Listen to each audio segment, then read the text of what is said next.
Witajcie kochani.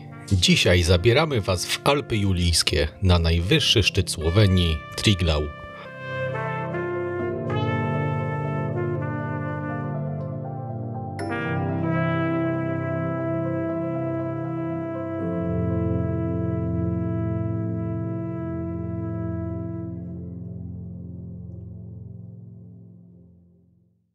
Taką drogą musimy jechać ostatnie 5 km na parking. Zobaczymy, czy przy tym ostatnim parkingu w ogóle będą jakieś miejsca. Na razie ekscytacja jest. Zobaczymy, jak nam wyjdzie ta podróż na górę i w dół.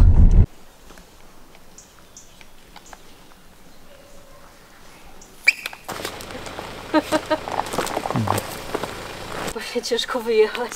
Naszą wędrówkę rozpoczynamy wcześnie rano, tuż o świcie. Ale zanim wyruszycie na szlak, pamiętajcie o dobrym ubezpieczeniu. Jeśli chodzicie po górach poza granicami Polski kilka razy w roku, wyjeżdżacie na narty, wspinać się, uprawiać sporty wodne, kolarstwo górskie i wiele innych, to polecamy całoroczne ubezpieczenie Bezpieczny Powrót, które obejmuje akcje ratunkowe, koszty powrotu do domu, a nawet OC za szkody na osobie i mieniu. Ubezpieczenie działa na całym świecie, wyłączając jedynie Arktykę, Antarktydę i Grenlandię. Zapraszamy na stronę partnera. Link oczywiście znajdziecie w opisie filmu. Ja sobie odpocznę trochę. Oni mają siłę. Dzieci idą, dorośli idą bez zadyszki, a ja tu umieram. To jeszcze początek dopiero.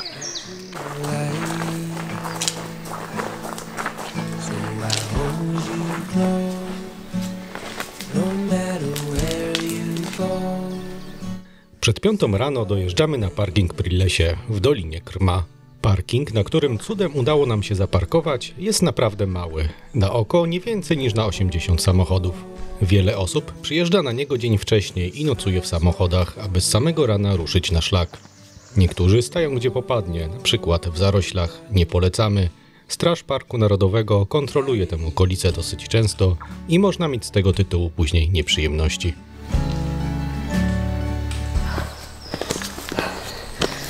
No, jest tragedia. Nie wiem, czy ja dam radę tam wyjść. O 5 rano na szlaku było już naprawdę wielu turystów. Na Świętą Górę Słoweńców wychodzą całe rodziny z dziećmi, niekiedy nawet bardzo małymi. Na samym początku prowadzi nas utwardzona droga szutrowa, którą idziemy około 15 minut w lesie. Słońce powoli oświetla okoliczne szczyty, malując je na ciepły, złocisty kolor. Po pewnym czasie ścieżka zwęża się, staje się kamienista i wyraźnie się wznosi, przechodząc w liczne zakosy między konarami buków i jodeł. Las ustępuje miejsca kosodrzewinie, a za naszymi plecami wyłaniają się piękne widoki na Dolinę Krma, skąpaną w pierwszych promieniach wschodzącego słońca. Szlaki długodystansowe, wysokogórskie w Słowenii oznaczone są knafelcowym znakiem. Jest to biały krąg z czerwoną obręczą. Słoweńskie określenie Knafelčeva markacija, mam nadzieję, że tak się to wymawia, pochodzi od nazwiska słoweńskiego kartografa i alpinisty Alojza Knafelca, który w 1922 roku wprowadził biało-czerwony znak na szlakach. Wychodzimy na pierwsze wypłaszczenie, Male Pojle, niewielką, trawiasto-skalistą polanę. Tutaj krótka ulga dla nóg od wspinaczki. Napawa to obniżenie. Tak, fajnie. Znaczy 10 lat temu było lżej, bo wszyscy od razu się przyznali.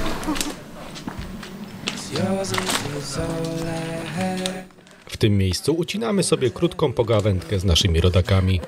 Zresztą na szlaku dość często spotykamy naszych. Jeśli to oglądacie, dajcie znać w komentarzu.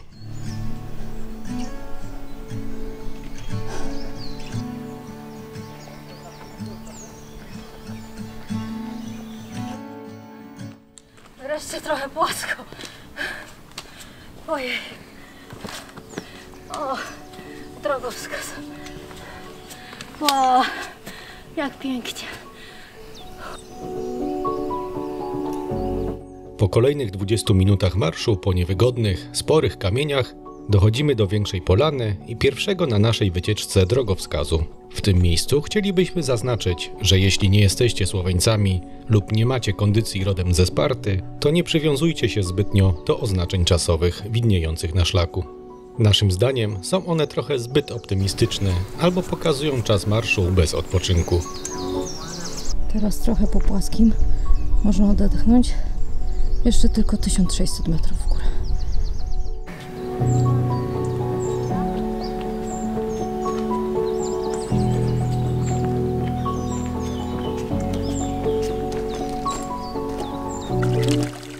A się nie pił. No, chyba nie. Nie wygląda zachęcająco.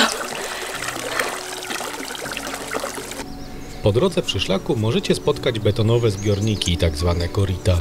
W praktyce to proste górskie urządzenia do gromadzenia i udostępniania wody, głównie pasącym się tam krowom. Nie radzimy z nich pić.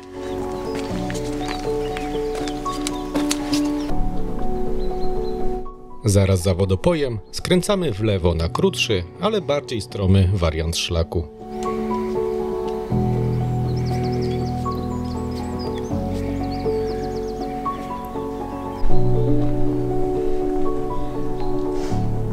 Licznymi zakosami wśród kosodrzewiny i kwiatów wychodzimy na polankę, na której znajduje się niewielkie schronisko. Jest to tak zwany pastirski stan, który pierwotnie służył jako letnie schronienie dla owiec i krów.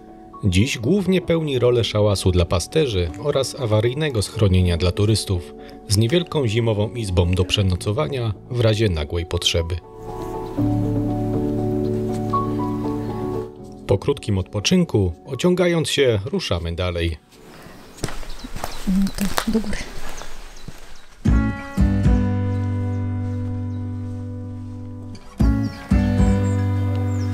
Jesteśmy na szlaku dopiero od 2 godzin, a zmęczenie już powoli daje się we znaki.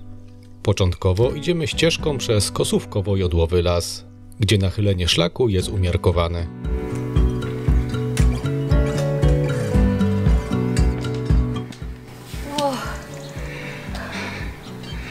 No jest targanie. No, jest podejście mocne.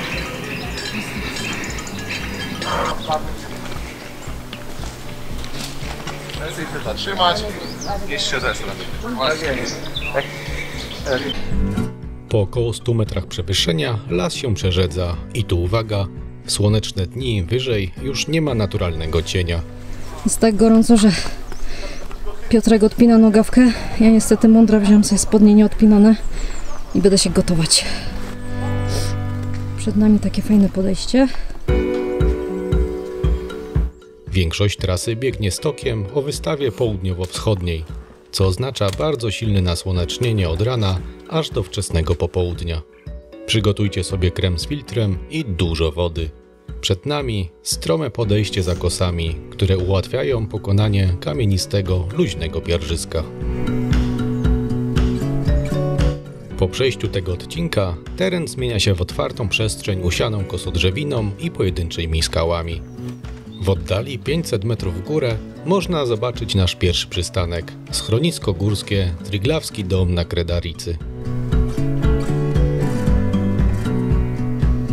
Wędrujemy po trawiasto-skalnych zboczach. W górnych partiach, tuż poniżej przełęczy, szlak wiedzie już tylko po kamiennych stopniach i płytach skalnych.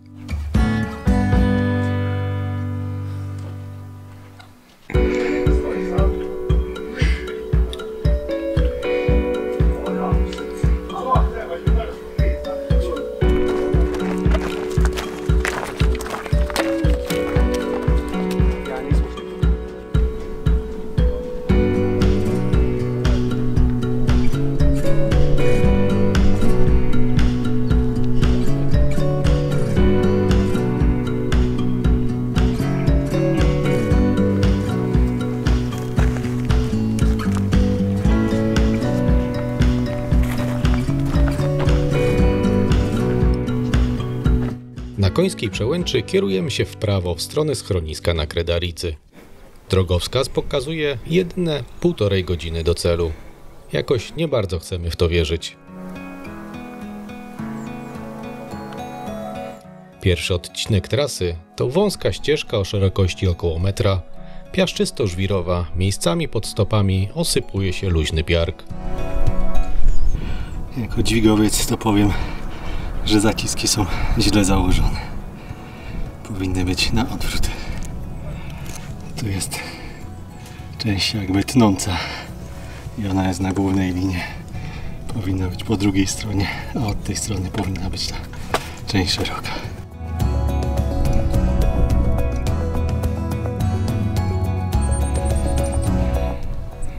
Jak tam, Jerzyku? To dobrze, będzie jeszcze gorzej. Fajnie. Ja chyba nie wychodzę. Wychodzisz. Chyba nie.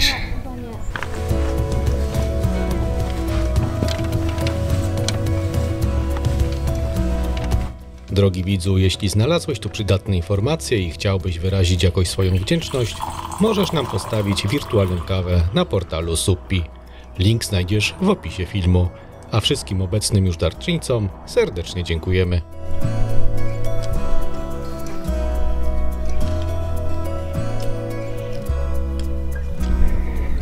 Po drodze napotkamy pierwsze sztuczne ułatwienia w postaci stalowych lin, które nie są jeszcze trudne do przejścia.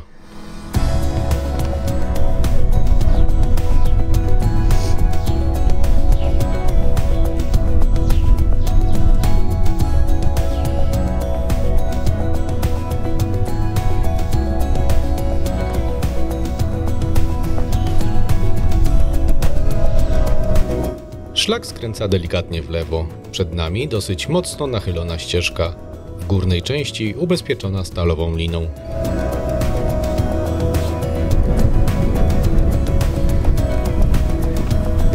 Zatrzymujemy się na chwilę, by przepuścić schodzących turystów.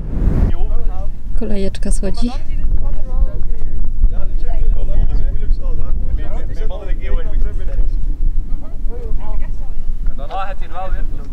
Helikopter.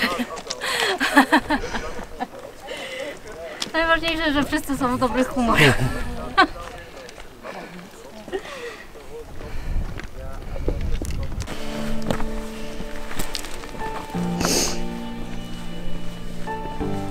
Jest gorąco jak w piekle.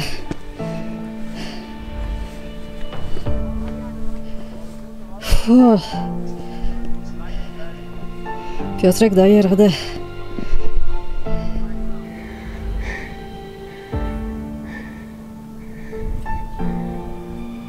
Dalej podchodzimy licznymi zakosami. Oznaczenia na skałach są już tylko pojedyncze. Czasami trzeba się dobrze za nimi rozglądać.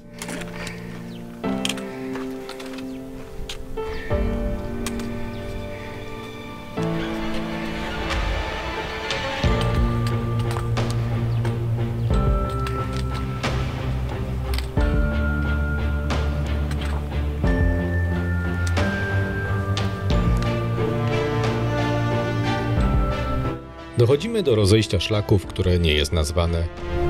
Mijamy kolejny drogowskaz, już mocno wyblakły od słońca. Do schroniska na Kredaricy zostało 30 minut marszu. Niby niewiele, ale z każdą minutą szlak staje się coraz bardziej stromy. Sił już powoli brakuje.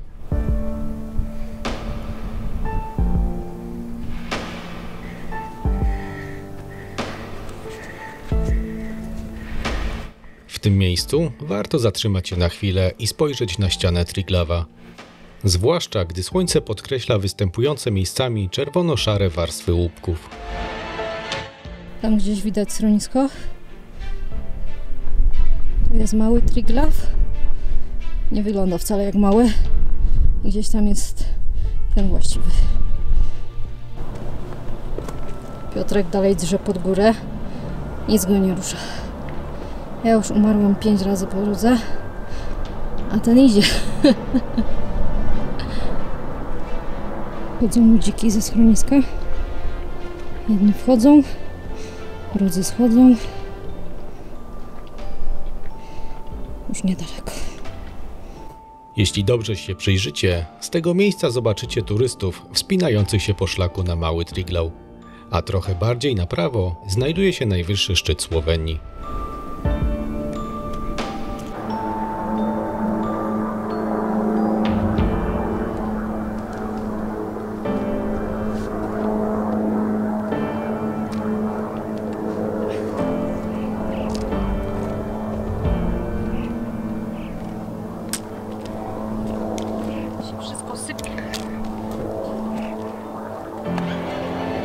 Ostatnie metry przewyższenia pokonujemy po sypiącym się szlaku w palącym lipcowym słońcu.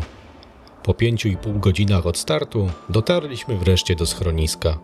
Znajduje się ono na wysokości 2515 metrów nad poziomem morza, tuż pod szczytem Kredarica. Jest to jednocześnie najwyżej położone schronisko i najwyższa stacja meteorologiczna w Słowenii. No jak się, stary, czujesz? Super. Pod koniec się nawet zmęczyłem trochę. To ma kondycję. Tu jest mały Triglav. Tam jest Triglav. Czy Triglau, jak to Słoweńcy mówią. A my idziemy odpocząć do schroniska na razie. Schronisko może przyjąć około 300 osób jednocześnie. Wszystkie zapasy, w tym żywność, paliwo, transportowane są helikopterami słoweńskich sił zbrojnych. Noclegi trzeba rezerwować z wyprzedzeniem, szczególnie w lipcu i sierpniu. Można to zrobić przez ich stronę internetową.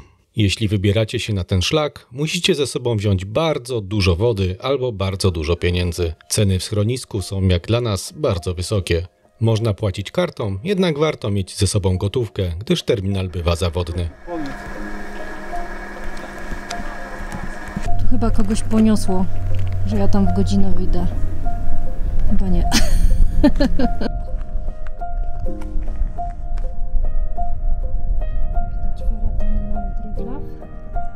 Po krótkim odpoczynku ubieramy uprzęże, kaski i ruszamy w kierunku ferraty prowadzącej na szczyt małego Triglawa.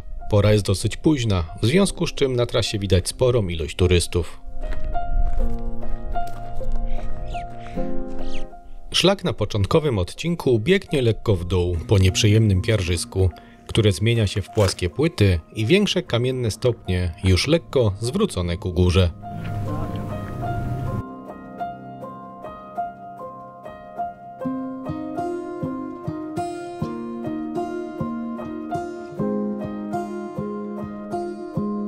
Takie piękne widoki fantastycznie byłoby uwiecznić z drona, jednak pamiętajcie, że znajdujecie się w Parku Narodowym oraz w strefie ciągłych lotów helikoptera, więc używanie takiego sprzętu tutaj jest nie tylko nierozsądne, ale też nielegalne.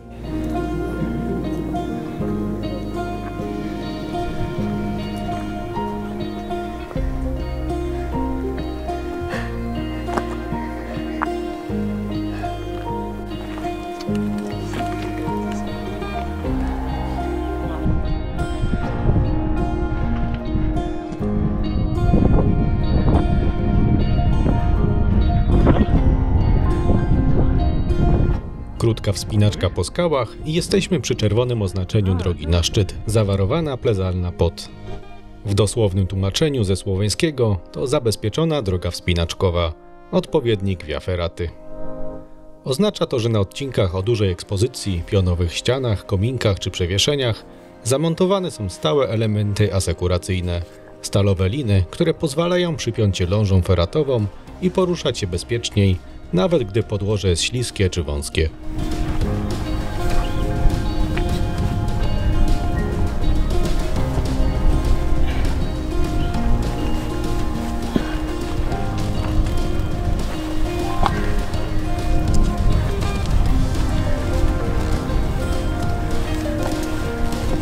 Klamry, stalowe kotwy, stopnie i drabinki ułatwiają pokonanie najbardziej stromych fragmentów.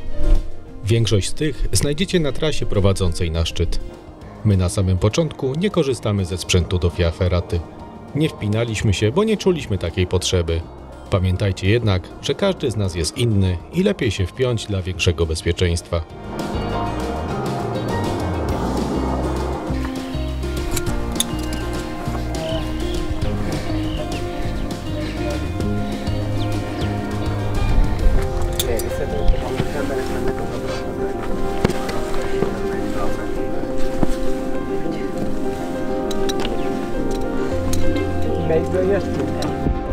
Po drodze w kilku miejscach robi się zator. Wielu turystów schodzi już ze szczytu, więc czasem trzeba przystanąć i poczekać. Na szczęście na szlaku panuje bardzo miła atmosfera.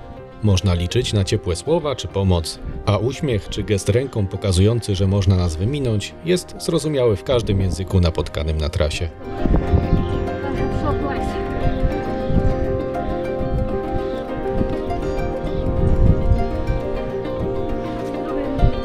No, Łatwo nie jest.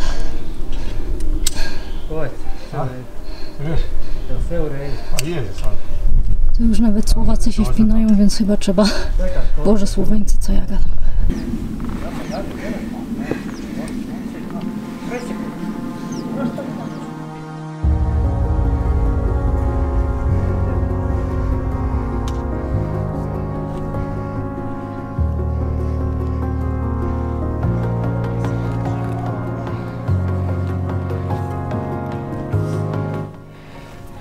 Co? Należy się już wpiąć, czy jeszcze nie?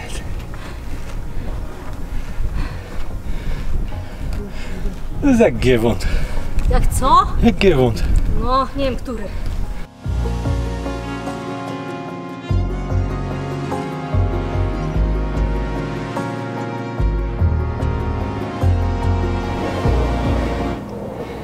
Nie mam już siły. Już niedaleko. Ciężko jest. Wiem, jeszcze 2 zakręty jesteśmy. No tak.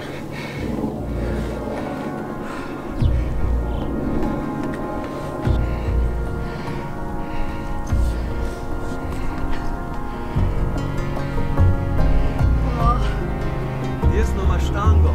Daj mi spokój.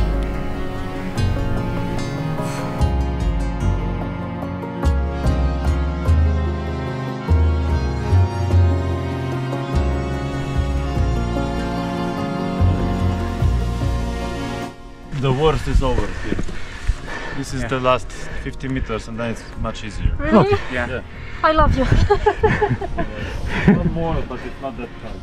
Yeah, this one is the hardest actually.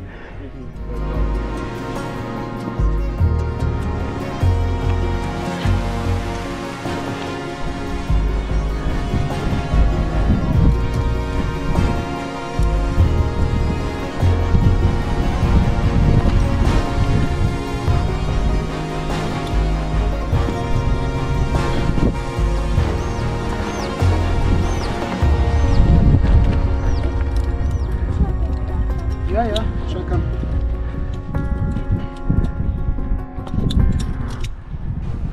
Hardest part is over. Thank you so much. And there is only two doors. The left and the right one. And then you repeat the both. No, it's okay. This is the hardest. It's hard to go down.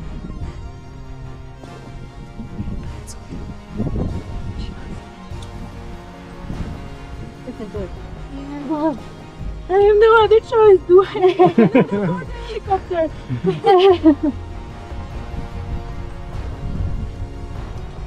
Good luck. You're fine. Good luck, people. Thank you. To jest podobno ostatni, najtrudniejszy odcinek. Koniec. A potem to już tylko w lewo, w prawo, pan powiedział. I jesteśmy. Ciao, Ciao.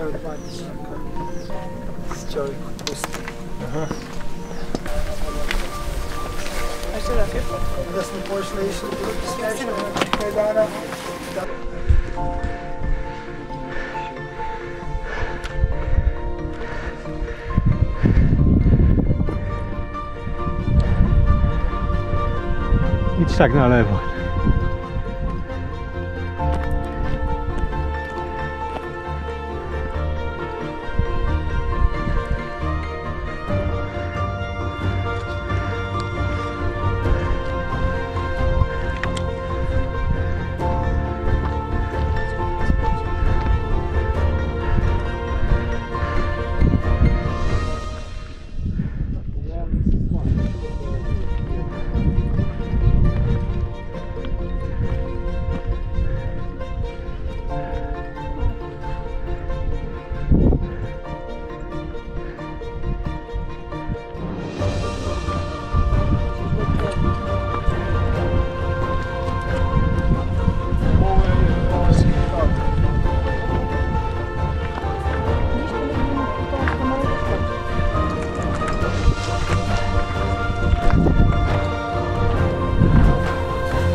Po minięciu małego Triglawa trasa przechodzi w bardziej płaski, granitowy, mocno eksponowany odcinek.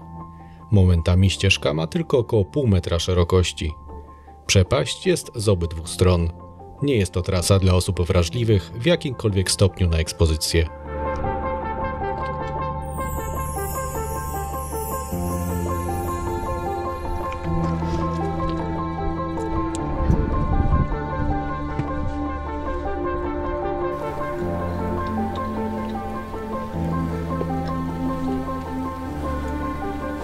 Anka, której do tej pory żadna ekspozycja w Tatrach straszna nie była, tutaj czuła się bardzo niepewnie, a odcinki, które nie zawierały ubezpieczenia, znacznie utrudniały poruszanie się do przodu.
Jak widzicie, kamera na kasku była ustawiona na dość wąski obiektyw, dlatego nie widzicie szerokiego obrazu, ale jednocześnie jest on bliższy prawdy, nie przekłamuje jak rybie oko.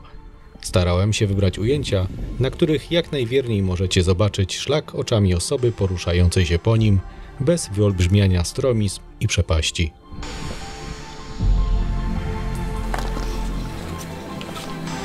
Po przejściu tego wąskiego odcinka przed nami ostatni etap wspinaczki na najwyższy szczyt Słowenii. W trasie jesteśmy nieprzerwani od ponad 8 godzin. Biorąc pod uwagę duże zmęczenie zarówno psychiczne, jak i fizyczne, nie wygląda to za ciekawie. Co to jest, nie?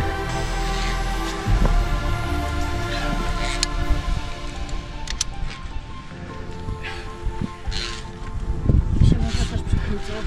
A jak się źle poczuję, to się przebrę.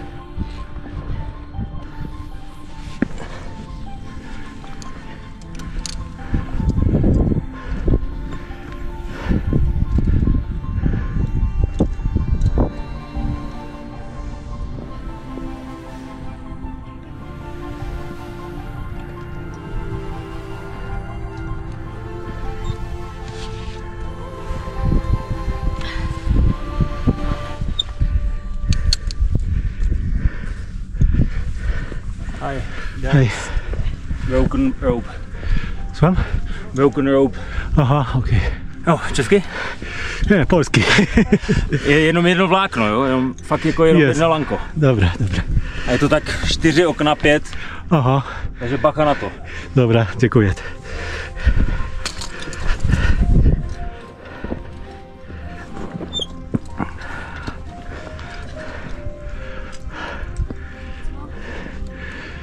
Nie chcesz wiedzieć. Chyba ich musimy przepuścić wszystkich. Tak, bo to będzie mordynka. -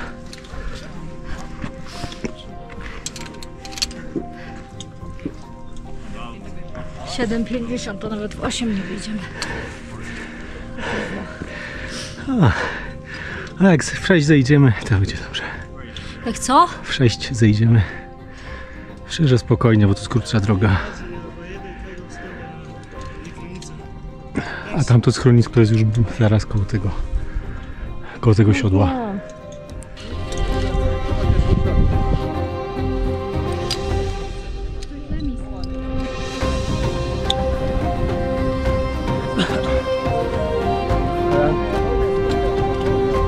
Po przepuszczeniu długiego sznura turystów zaczynamy ostatnie podejście.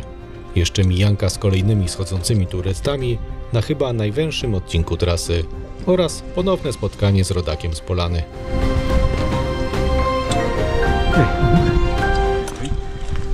Dzień dobry. Dzień dobry, ponownie. Ja już zniecierpliwiona czeka. Jest pięknie. Tak. Czeka koleżanka Drugi na raz was. już, więc Czeka tam biedna na was. no, oj tak szatnie, że się tyle od was była wejść. To jest dla niej naprawdę wyzwanie.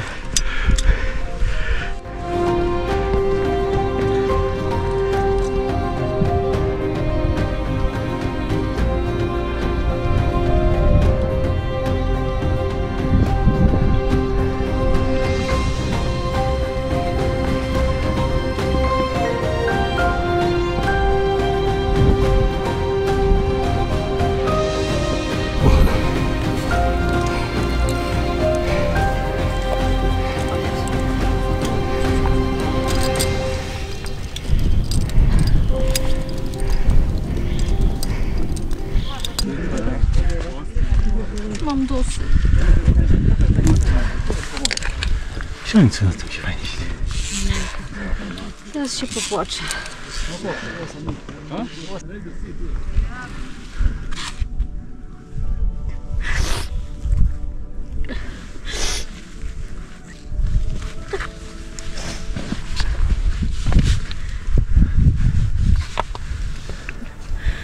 Idź pierwszy, bo ja nie dam rady.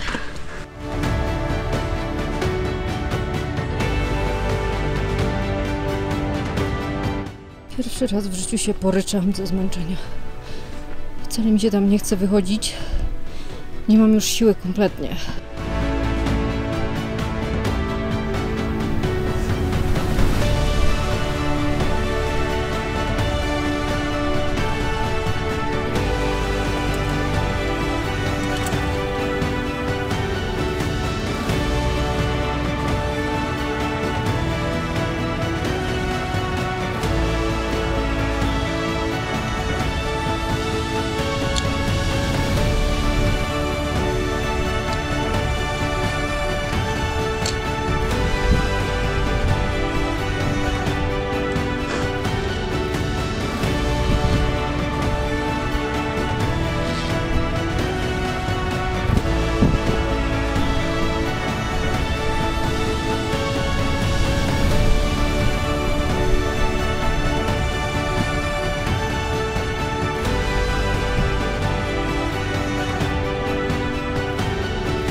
Przed wierzchołkiem czeka nas jeszcze jedno wąskie, kruche i tym razem niezabezpieczone przejście. I po chwili będziemy na szczycie.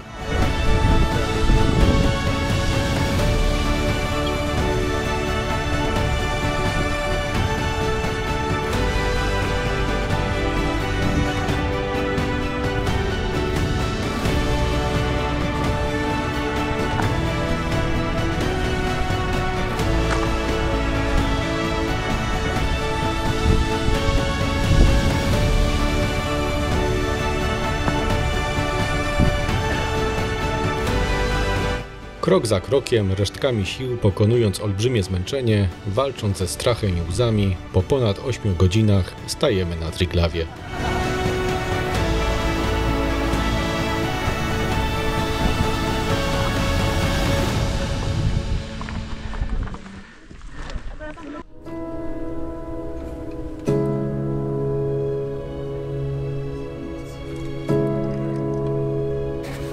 Takie fotku? Wysłacimy tej tak. Widzieć.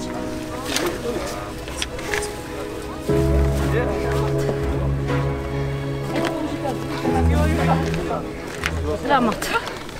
Chyba nie będzie twoja ulubiona góra. Nie, wcale mnie nie cieszy, że tu wyszło. Ani trochę.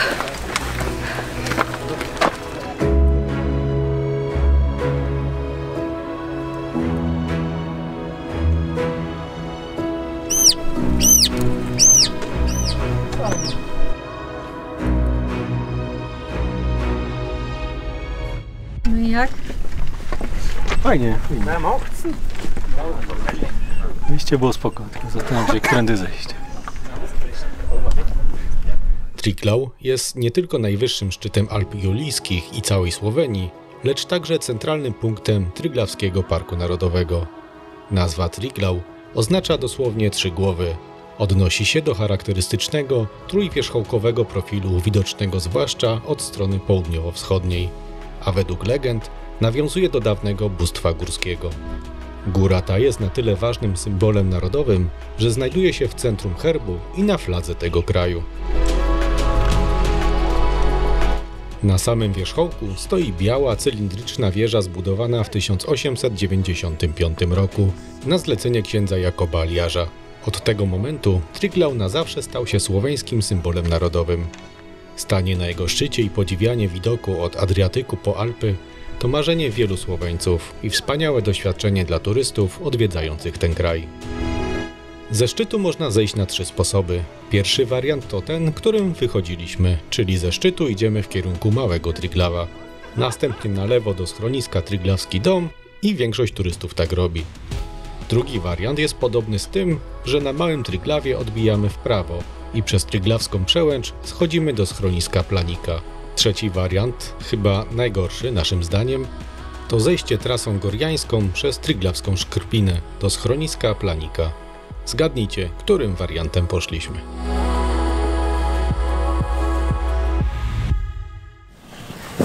Tu się wszystko rusza. Zejście trasą o wdzięcznej nazwie Gorianska Pod ze szczytu Triglava do schroniska Planika to krótki, ale bardzo wymagający i trudny odcinek, przeznaczony wyłącznie dla doświadczonych turystów.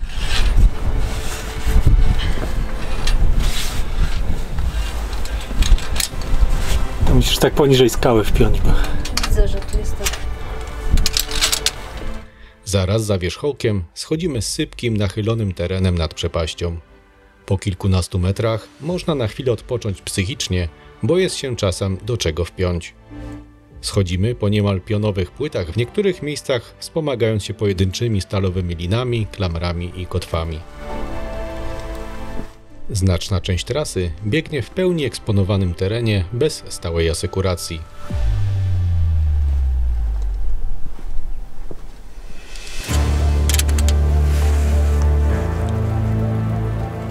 Nie ma sprzętu? W przełączce. Podłoże, po którym chodzimy, to zmienny miks twardych, wyślizganych kamieni oraz luźnego piargu, który łatwo osuwa się spod stóp, co przy braku ciągłych zabezpieczeń podnosi ryzyko poślizgnięcia się, upadku lub co gorsza niekontrolowanego zjazdu.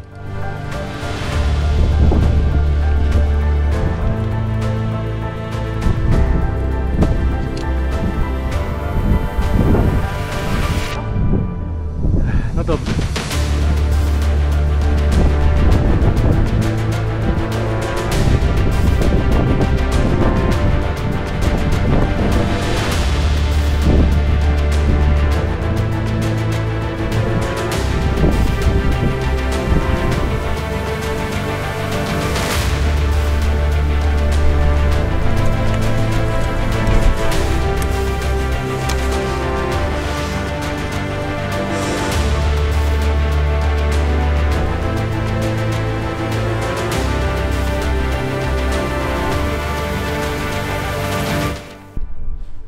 Nie schodźcie tędy. To jest jakaś totalna porażka. Via Ferrata to nie jest. Na pewno. Tylko dla ludzi o mocnych nerwach. Nawet ja wysiadłam. A kuku?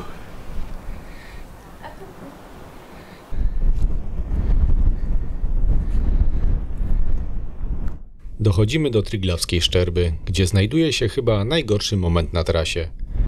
Długi, sypki odcinek bez ubezpieczeń, schodzący się jak lej wprost w przepaść, którą będziemy schodzić.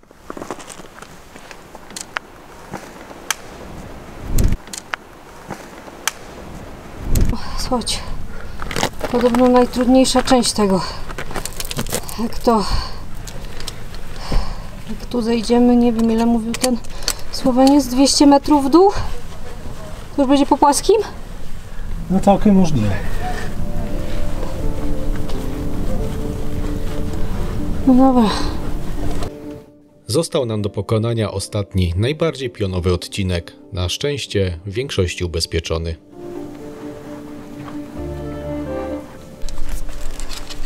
A my dalej walczymy. Jesteśmy już 11 godzin prawie i nawet jeszcze nie zeszliśmy z Triglav. Koszmar. Będziemy wracać po ciemku. Dobrze, że mamy czołówkę. No to już jest tak fajnie, że nawet dwie klamery przypinam. No właśnie.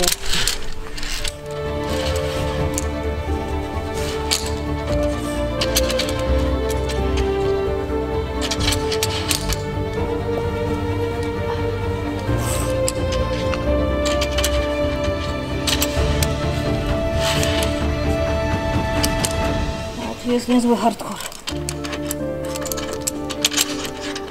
Już widać ścieżkę na dole. Może za 3 godziny zejdziemy na tę ścieżkę francowatą. Powiem wam, że Słoweńcy to są niezłe hardkory. Właśnie minęliśmy jedną parkę. Bez kasków, bez sprzętu, w letnich ciuszkach. Popylali jak kozice na górę. Rewelacja, ja tu prawie się skichałam ze strachu.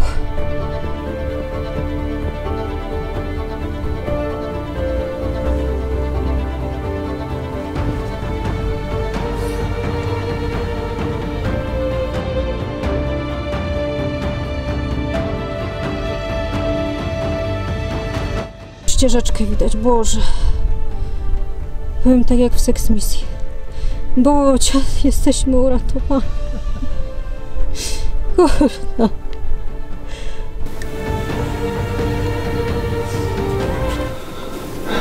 Naprawdę trzeba mieć nierówno pod sufitem, żeby tędy schodzić.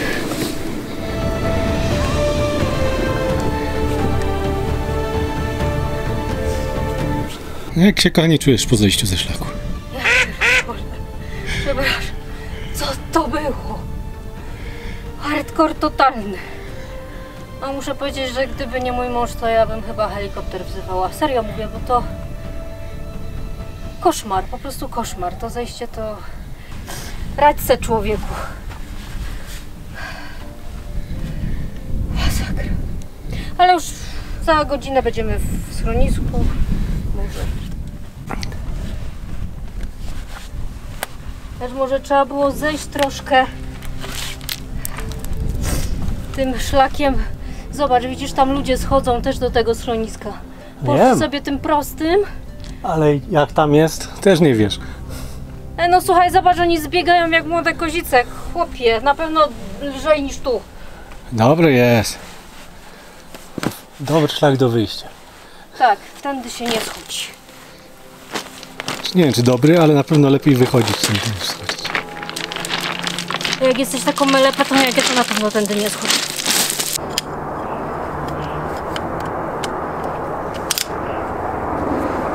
I może wyjść.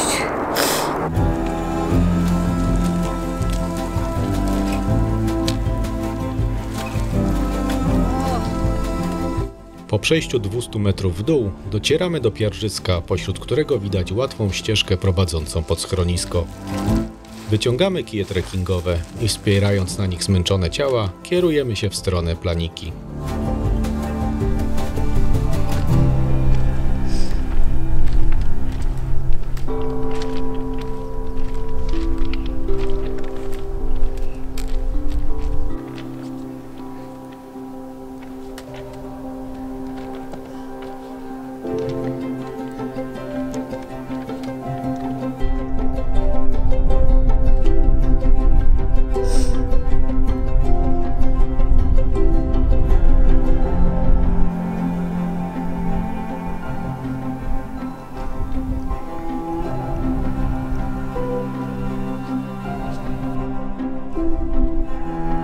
W schronisku Planika pod Triglavem robimy sobie dłuższą przerwę na uzupełnienie sił. Pierwsze prowizoryczne schronisko powstało w tym miejscu 18 września 1871 roku. W kolejnych latach obiekt był rozbudowywany. Po II wojnie światowej przyjął obecne imię Planika. Schronisko oferuje całodobowy nocleg, dysponuje około 150 miejscami noclegowymi. W 2 jadalniach i przy barze serwowane są dania bliźniaczo podobne do tych ze schroniska na Kredaricy, czyli jest drogo.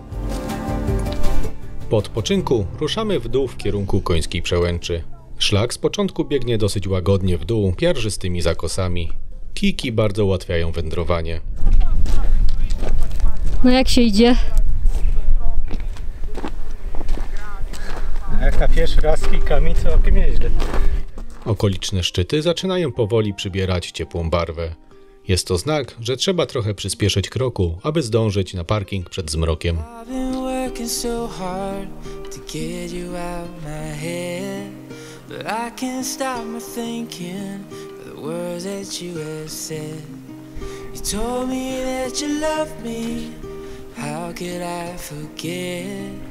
Now it's spinning around inside my head.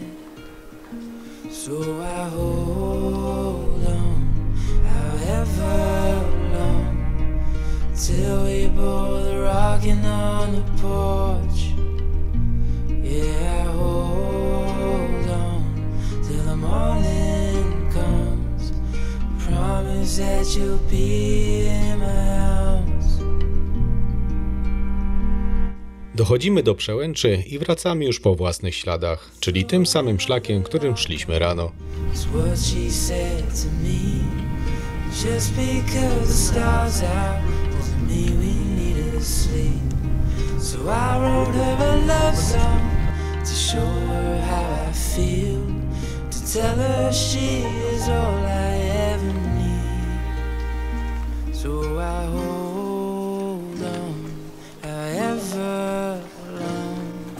Till we both rocking on the porch. Yeah, I hold on till the morning comes. Promise that you'll be in my arms.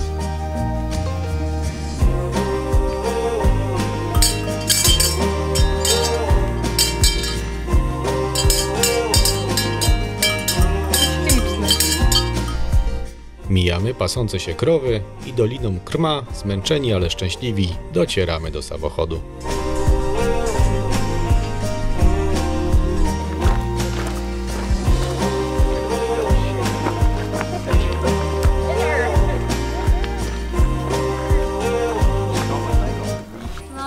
Na wycieczce w górach są 2 piękne widoki. Jak zdobędziesz szczyt i wrócisz do auta. Tak. No, było pięknie, było straszno. Zaledwie 16 godzin, ale wyrobiliśmy się jeszcze przed nocą. Jutro idę się wykąpać w jeziorze. Mam nadzieję, że wykąpiesz się dzisiaj. Nie no, dzisiaj też. No. Nasze filmy powstają dzięki wsparciu wspaniałych patronów, którym ogromnie dziękujemy.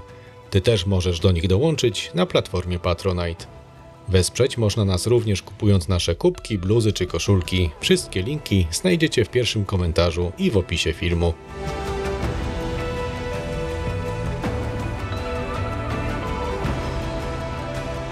Cała wycieczka z przerwami zajęła nam 16 godzin i przeszliśmy około 25 km. Suma podejść na szlaku to prawie 2000 metrów. Linki do parkingu i mapy z trasą znajdziecie jak zawsze w opisie filmu. Jeśli obejrzałeś film do końca, zostaw komentarz, nie ma jak w górach.